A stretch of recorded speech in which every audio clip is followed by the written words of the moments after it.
Maintenant, on va regarder à quoi servent ces coefficients coefficients multiplicateurs quand on veut faire une augmentation ou un coefficient multiplicateur quand on veut faire une diminution. Donc regardez bien, j'ai quelque chose qui coûte 70 euros.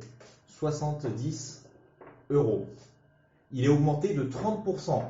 Donc il va coûter plus cher. Il y a une formule qu'il faut que vous connaissiez absolument. C'est que la valeur finale va être égale à la valeur de départ fois le coefficient multiplicateur. Ça va ne servir que quand il y aura des augmentations et des diminutions. N'allez pas le confondre, hein. Que lorsqu'on a des augmentations et des diminutions. D'accord?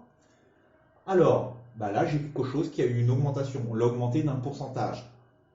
Donc regardez bien ce qu'il faut faire. J'utilise ma formule. La valeur finale est égale à la valeur de départ fois le coefficient multiplicateur. Bon, donc je veux savoir combien il va coûter à la fin, après avoir rajouté 30%. Bon, regardez, la valeur de départ, il coûtait combien au départ? 70 euros.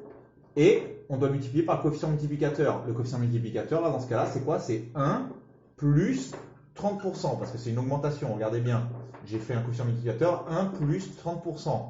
Ça fait 70 fois 1,3.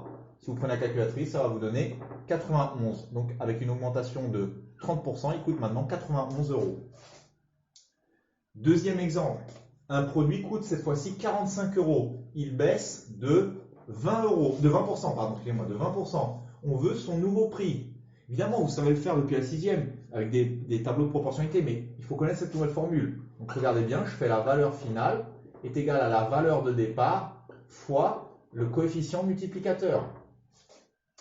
Donc là, regardez, le prix de départ, c'était 45 euros, mais on vous dit qu'il va baisser de 20%. Donc à vous de calculer ce coefficient multiplicateur qui est une baisse. Regardez bien, je fais 1 moins 20%. Bon, ça fait 45 fois 0,8. Évidemment, quand on multiplie par un numéro qui est inférieur à 1, ça diminue. Donc ça va faire 36. Il va coûter maintenant 36 euros.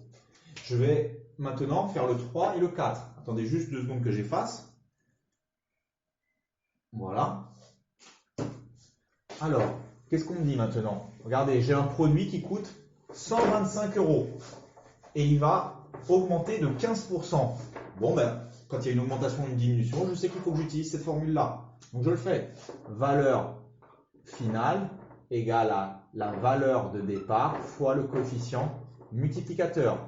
La valeur de départ, c'est 125 et je vais le multiplier par le coefficient multiplicateur qui est une augmentation. Donc, je fais 1 plus 15%, excusez-moi, plus 15%. Donc, ça fait 125 fois 1,15. Vous regardez combien ça fait? Ça fait 143,75. 143,75. Ensuite, le quatrième exemple. J'ai un produit qui coûte 73 euros. Il va baisser de 35%. Bon, j'utilise ma formule. Valeur finale égale à la valeur de départ fois le coefficient multiplicateur. La valeur de départ, c'était 73 euros et il va baisser. Donc, regardez bien, je vais calculer ce nouveau coefficient multiplicateur, 35%. Ça fait 73 fois 0,65. D'accord? 1 moins 35%, ça fait 0,65. Et ça va vous donner 47,45. Voilà, c'est terminé.